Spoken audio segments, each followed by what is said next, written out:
Ito pala ang dahilan bakit nagtatakbuhan ang China.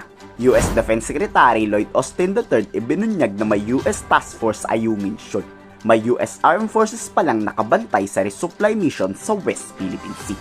Kaya pala naduduwag ang China ng mag-water cannon ngayon. Mga takot pala. Pero kahit walang nagwa-water cannon, tinanong pa rin si Secretary Austin, papaano kung totoong atakihin talaga ng China ang AFP o ang Philippine Coast Guard? Ano ang re-responde ng US Army? Hindi na raw magsasalita dyan ng US. Pero sisiguraduhin ng Amerika ang aaksyon sila laban sa China at sisiguraduhin pagsisisihan po ng mga Chinese. Kaya pala walang napapabalitang kumpol ng Chinese Maritime Militia. Kaya pala dumidistansya ang China. May kinakatakutan pala sila. They've used dangerous and escalatory measures to enforce their expansive South China Sea maritime claims.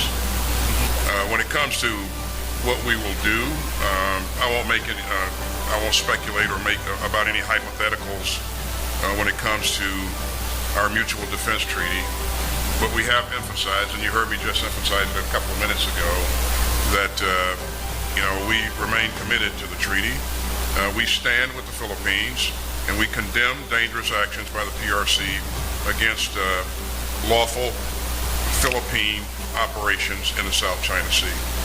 Again, this is concerning behavior, and we've made this point to our Chinese counterparts a number of times in a number of forums. So. Hindi lang yan ang iiyakan ng China. Bukod sa US Task Force Ayungin Shoal, may paparating pa na F-16 fighter jet mula sa Philippine Air Force.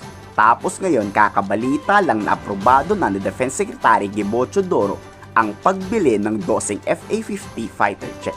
Tapos papalakasin pa yung missile capability ng kasalukuyang 12 jet ng Philippine Air Force. Mas pinalakas to para sa giyera.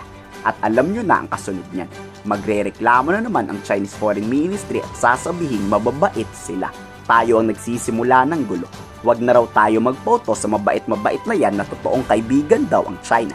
Banta ang China sa buong mundo. China is a real and serious threat to the Philippines, and the Philippines understands that the United States is its true economic and security partner of choice.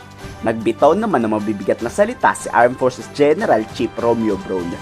Kung hindi tayo aatakihin ng China, wala namang gulong mangyayari. May kapayapaan. Pero kung gagawa ang China ng hakbang na makakapatay ng mga Pilipino, we will respond accordingly. Yan ang dahilan bakit bumuo ang Amerika ng US Task Force Ayungin.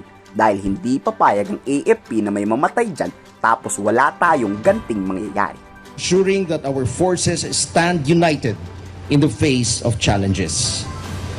The Combined Coordination Center will be a vital nexus for our joint operations, a gateway for information sharing and strategic coordination.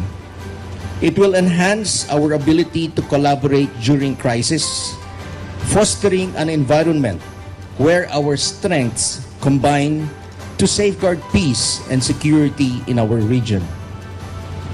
This center embodies our aspirations, a hub where innovation meets partnership, where we will train as one, we will plan as one, and we will respond as one. It will elevate our capabilities in humanitarian assistance, disaster response, and maritime security, ensuring that we can act swiftly and effectively when the need arises. Kung totoong matatapang ang mga Chinese, sampulin nila ang mga Pilipino. Tignan natin kung anong aksyon ang gagawin ng Amerika. Ano sa tingin nyo? Missile attack? I-komento sa baba inyong saloobin.